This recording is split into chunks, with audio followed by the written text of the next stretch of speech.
ఇంకా అందరం కలిసి రైల్వే స్టేషన్ బయటకు అయితే వచ్చేసాము. మీలో ఎవరైనా బాసర్ ప్రయాణం ప్రీవియస్ వీడియో చూడకుంటుంటే ఒకసారి వెళ్ళి చూసేసి రండి. ఇంకా స్టేషన్ నుంచి బయటకు రాగానే ఇలా గోవా అయితే దర్శనం ఇచ్చింది. బాసర స్పెషల్ ఏంటంటే ఇక్కడ ప్రతి ఒక్కరు అక్షరాభ్యాసం చేయిస్తూ ఉంటారు. అక్షరాభ్యాసానికి స్పెషల్ ప్లేస్ ఏంటంటే బాసర. నేను ఇంకా స్టేషన్ బయట చాలా ఆటోలు అయితే ఉంటాయి. మేమైతే ఒక ఆటో మాట్లాడేసుకున్నాము. ఆటో అన్నకే చెప్పేసాము మమ్మల్ని ఒక రూమ్ దగ్గరికి తీసుకొని పోండి అని చెప్పేస్తే ఆయనకు తెలిసిన రూమ్ దగ్గరికి అయితే తీసుకొని వచ్చాడు. మాకు అనుకోకుండా బడ్జెట్ లో దొరికింది. దీని పేరు ఏంటంటే కమ్మ సేవా సంఘము. ఆ రూమ్ స్టార్టింగ్ లోనే సీనియర్ ఎన్టీఆర్ విగ్రహం అయితే ఉంది. ఈ కమ్మ సేవా సంఘంలో అకామిడేషన్ తో పాటు ఫ్రీగా ఫుడ్ కూడా మాకు ప్రొవైడ్ చేశారు. సో ఇంకా బాసర్ లో ఉన్న రోజులు మనం ఫుడ్ కి వేరే ప్లేస్ కి అనేది వెళ్ళనవసరం లేదు. లోపల అయితే చాలా పెద్దగా ఉంది. చాలా రూమ్స్ ఉన్నట్టున్నాయి. ఈ రూమ్స్ మధ్యలో సరస్వతి అమ్మవారి విగ్రహం అయితే పెట్టున్నారు. ఇంకా రూమ్ గురించి వస్తే మాకైతే పైన ఇచ్చేసారు. చాలా నీట్ గా క్లీన్ గా ఉన్నాయి. కాస్ట్ విషయానికి వస్తే 4 బెడ్స్ వచ్చి 1300, 3 బెడ్స్ వచ్చి 1000, 2 బెడ్స్ వచ్చి 700. ఈ అమౌంట్స్ కి రూమ్ ప్లస్ ఫుడ్ రావడం అనేది చాలా బెస్ట్ అనే చెప్పొచ్చు. రూమ్స్ కూడా చూడండి ఎంత క్లీన్ గా ఉన్నాయో. రూమ్ కూడా చాలా స్పేషియస్ గా చాలా బాగుంది. ఇంకా మనమైతే ఇంకేం తెచ్చుకునే అవసరం లేదు. లోపల ఒక 2 చైర్స్ కూడా ఉన్నాయి. ఇక్కడైతే మనం మంచిగా రెడీ అవ్వచ్చు.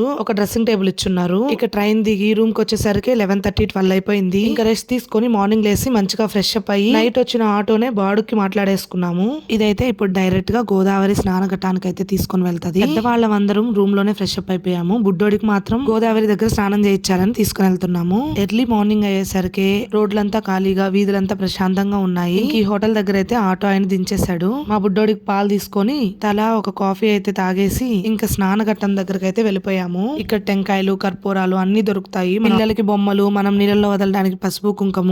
లోపల ఇంకో హోటల్ కూడా ఉంది.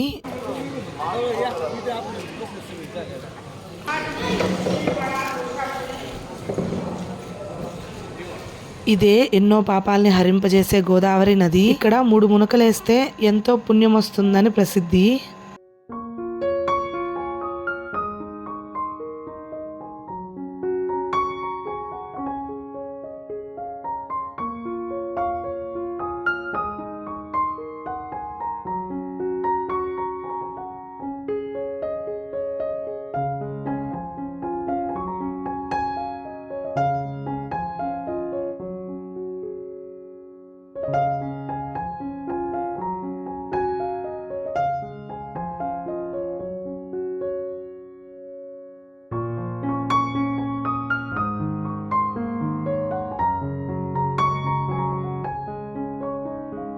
ఇక్కడ కొన్ని శివలింగాలు అయితే ఉన్నాయి. మనం తెచ్చుకున్న పసుపు కుంకుమ టెంకాయ పూలు అన్ని ఇక్కడ పెట్టుకొని ఆ శివయ్యని మనసులో అనుకొని మా బుడ్డిగాడి స్నానం అయితే స్టార్ట్ చేసాము. శివలింగానికి అందరం దండం పెట్టుకున్నాము. కార్తీక మాసంలో గానొస్తే ఇక్కడ నిలబడడానికి సందు కూడా ఉండదంట. అంత రష్ గా అయితే ఉంటుందంట. పండగ రోజుల్లో ఇలాంటి ప్లేసులకు రావడం కన్నా నార్మల్ డేస్ లో వస్తేనే మంచిది అనుకుంటాను.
అందరికన్నా మా బుడ్డిగాడికి బొట్టు అయితే భలే సెట్ అయింది. పక్కనే గంగామాత విగ్రహం ఉంటది. ఆమెను దర్శనం చేసుకుని ఆమె చుట్టూ ప్రదక్షిణాలు చేసుకున్నాము.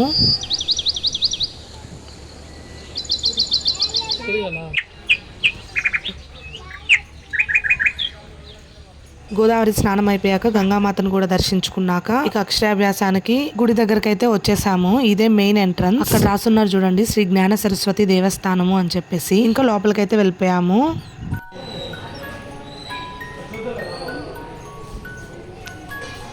పిల్లలకి అక్షరాభ్యాసానికి సంబంధించినవన్నీ కూడా ఇక్కడ షాప్స్ లోనే దొరుకుతున్నాయి. మనం ఇంటి దగ్గర నుంచి ఏం తెచ్చుకునే అవసరం లేదు. ఒక సెట్ లాగా దొరుకుతుంది. ఈ సెట్ లో ఒక పెద్ద పలక, 3 చిన్న పలకలు, ఒక బుక్కు, పసుపు, కుంకం, కొన్ని బియ్యం గింజలు, అమ్మవారిని ముద్రించిన ఒక ఎల్లో క్లాత్ ఉంటుంది. పెద్ద పలకలో ముకుంద్కి అక్షరాభ్యాసం అయితే జరుగుతుంది. మిగతా చిన్న పలకల్ని మన బుడ్డోడి చేత్తో వాటిని ఇంకో 3 బుడ్డోళ్ళకి ఇవ్వాలి. ఇలా 3 పలకలు ఇవ్వచ్చు, 5 ఇవ్వచ్చు, 11 ఇవ్వచ్చు, 21 ఇవ్వచ్చు. ఇలా ఎవరికి వీలును బట్టి ఈ చిన్న పలకల్ని చిన్న పిల్లలకైతే పంచొచ్చు. ఇక్కడే మనకు కావాల్సిన అన్ని రకాల పువ్వులు, పళ్ళు దొరుకుతున్నాయి. తామర పూలు అంటే చాలా ఇష్టమంట అమ్మవారికి. ఇలా ఒక 5 రకాల పళ్ళు ఇలా ప్యాక్ చేసి చక్కగా అమ్ముతున్నారు. ఇక పూజకి, అక్షరాభ్యాసానికి కావాల్సిన ఐటమ్స్ అన్ని తీసుకున్నవన్నీ తలా ఒక్కొక్క ఐటమ్ పట్టుకొని లైన్ లో నిలబడ్డారు. మా అమ్మ అయితే వీళ్ళ కామెడీగా నిలబడింది. అందుకే అందరం కలిసి నవ్వుకుంటూ ఉన్నాము. అక్షరాభ్యాసానికి టికెట్ వచ్చి 1000 రూపీస్. ఈ 1000 రూపీస్ టికెట్ పైన ఏ పిల్లోడైతే అక్షరాభ్యాసం చేయించుకుంటాడో వాళ్ళ పేరెంట్స్ కి ఒకటే ఎంట్రీ ఉంటది. మనతో వచ్చిన వాళ్ళు లోపలికి రావాలంటే పర్ హెడ్ కి 100 రూపీస్ టికెట్ అయితే తీసుకోవాలి. అక్షరాభ్యాసం చేసేటప్పుడు వీడియోస్, ఫొటోస్ నాట్ అలౌడ్. అందుకే అవేమి నేను తీయలేకపోయాను. అక్షరాభ్యాసం అయితే చాలా బాగా జరిగింది. నేను ఎక్స్పెక్ట్ చేసిన దానికంటే ఇంకా చాలా బాగా జరిగింది. నేనేమనుకున్నానంటే గుళ్ళో చాలా మంది ఉంటారు, క్రౌడ్ ఉంటుంది, ఎలా జరగొద్దు అనుకున్నాను. బట్ నిజంగా చాలా బాగా చేస్తున్నారు. మాకైతే ముందు సీటే దొరికింది. ఇంకోటి మెయిన్ దర్శనము. అందరం ఏ హడావిడి లేకుండా మంచిగా అమ్మవారిని అయితే దర్శించుకున్నాము. ఈ బాసర టెంపుల్ ఏంటంటే ఉన్న కొద్ది సరస్వతి టెంపుల్స్ లో వ్యాస మహర్షి ప్రతిష్ఠించిన శ్రీ జ్ఞాన సరస్వతి టెంపుల్ చాలా ప్రత్యేకమైనది. అందుకే తల్లిదండ్రులు వాళ్ళ పిల్లల్ని ప్రత్యేకంగా ఇక్కడికి తీసుకుని వచ్చి అక్షరాభ్యాసం అయితే చేపిస్తారు. ఇంకా గుళ్ళోంచి పైకి మెట్లుంటది, దాని ద్వారా మనం పైకి అయితే వచ్చేయచ్చు. ఇక్కడ మహాకాళి అమ్మవారి గుడి అయితే ఉంటది. ఇంకా ఆమెను దర్శించుకొని ఇటు నుంచే గోశాలకు, వ్యాస మహర్షి తపస్సు చేసుకున్న గృహకు చూడ్డానికి వెళ్ళొచ్చు. ఇవన్నీ మనకు వద్దంటే ఇటు నుంచే మనం బయటకు కూడా వెళ్ళిపోవచ్చు. ఈ సరస్వతి దేవి గుడి అయితే చాలా పెద్దది, చాలా ప్లేసే ఉంది. కట్టడం కూడా చాలా మంచిగా కట్టారు. ఎండకి, వానకి భక్తులు ఏమి ఇబ్బంది పడకుండా పైన అయితే రేకుల షెడ్ లాగా వేసేస్తున్నారు. సో ఇంతటితో మా బుడ్డోడికి ఆ అమ్మవారి దయ వల్ల మంచిగా అక్షరాభ్యాసం అయితే జరిగింది. ఇక ఆ వ్యాస మహర్షి తపస్సు చేసిన గృహ, మేము తీసుకున్న రూమ్ తాలూకా ఫుడ్ అవన్నీ నేను నెక్స్ట్ వీడియోలో పోస్ట్ చేస్తాను. మీలో ఎవరైనా బాసరకు వెళ్ళాలనుకుంటే ఖచ్చితంగా వెళ్ళేసి అమ్మవారి దర్శనం అయితే చేసుకోండి. Do follow for more videos. Bye.